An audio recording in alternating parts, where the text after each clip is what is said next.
Welcome back to Los Angeles. I'm Adam Housley. You're watching Tech Take, where news and technology collide. And we have a great subject this week, a subject that's probably very close to every single parent in this country, especially with some of the tragedies we've seen in the last 15 years involving schools and some of the problems that happen on school grounds, whether it be a shooter or a fight or a stabbing or one of the horrible things that happen in a very small percentage of schools. But when they do, of course, a very big problem for teachers and for students alike.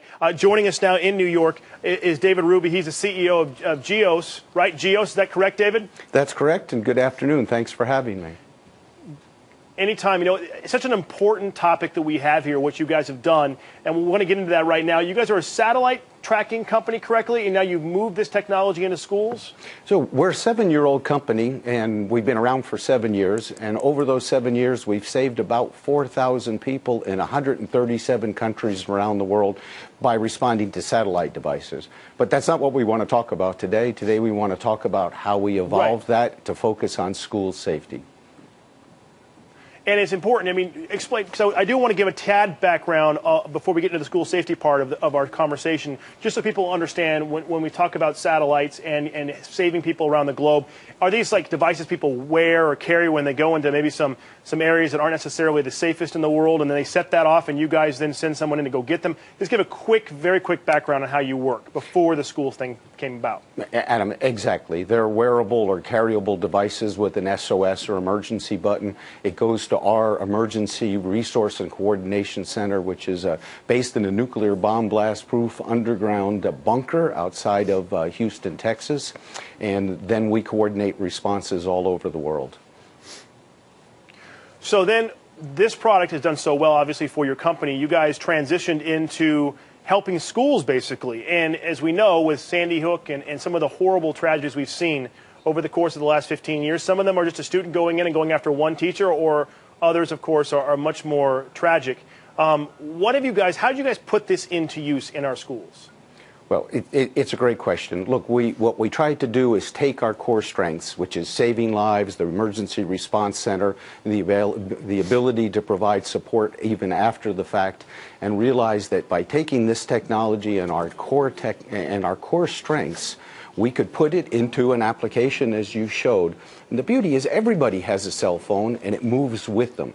So we equip any smartphone with an emergency button, whether it's a bus driver or a school teacher or an administrator, and that couples them to our response center. And so, for example, that response center, within a matter of seconds, can then obviously contact local authorities and give them more of an exact location. I think that's, along with the threat itself, giving an exact location is a huge detail, correct? Oh, you've got the key point, and that's a little bit of our secret sauce. Situational awareness for the first responders is probably the most crucial thing, because that helps save seconds. So we get the actual location, and we then open up a conference call with the button or the telephone that called us in an audio surveillance mode and couple that in with first responders who are instantly on the line. And then as more people push the button, or we need to contact more people and enact the school safety response program, they become part of that conference call, and we continue to provide that situational awareness to the responders.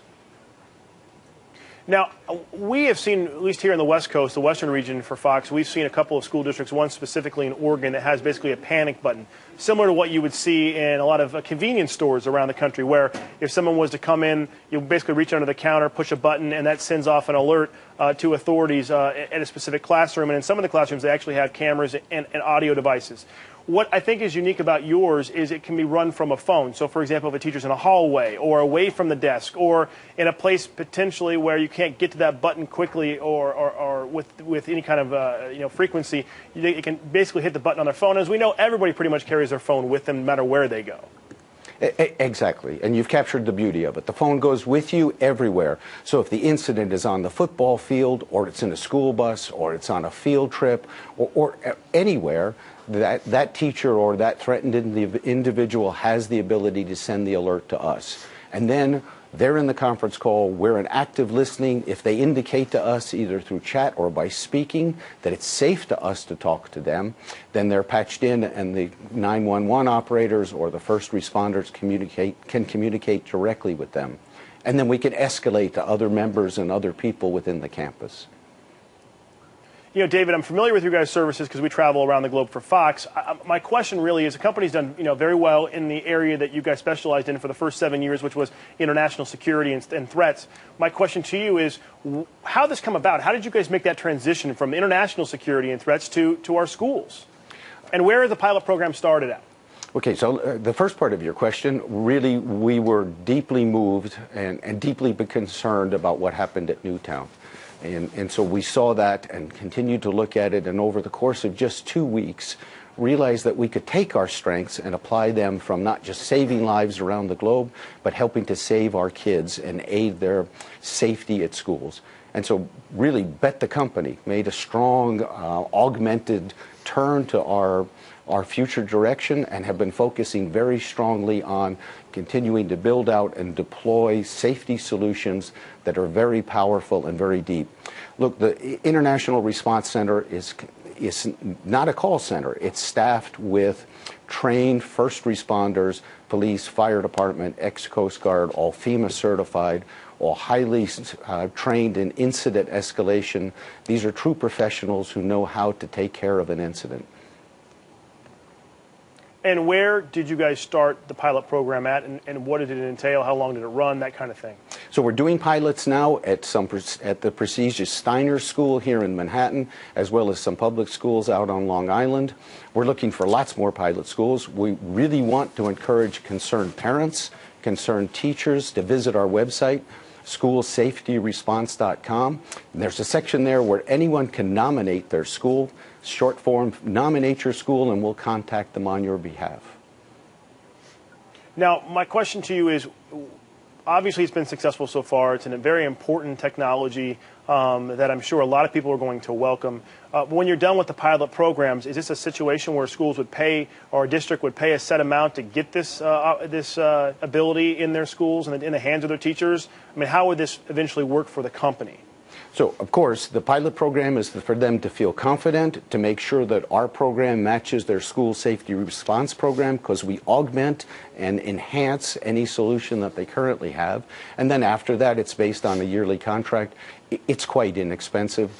I like to say that really, if you break it down on a per student cost basis, it's about 2 Cokes and 2 Big Macs or 2 Happy Meals per student, and that's based on an annual fee.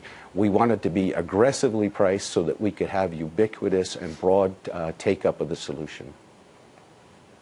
David, a quick question. What's law enforcement's response been? Law enforcement loves it, because the most important thing for law enforcement is that situational awareness component. If they know the actual location of the people in danger, the location of the people who push the buttons, the ability to hear everything that's going inside the school, and what's happening as they're in response and as they're approaching it, it makes their job so much more efficient.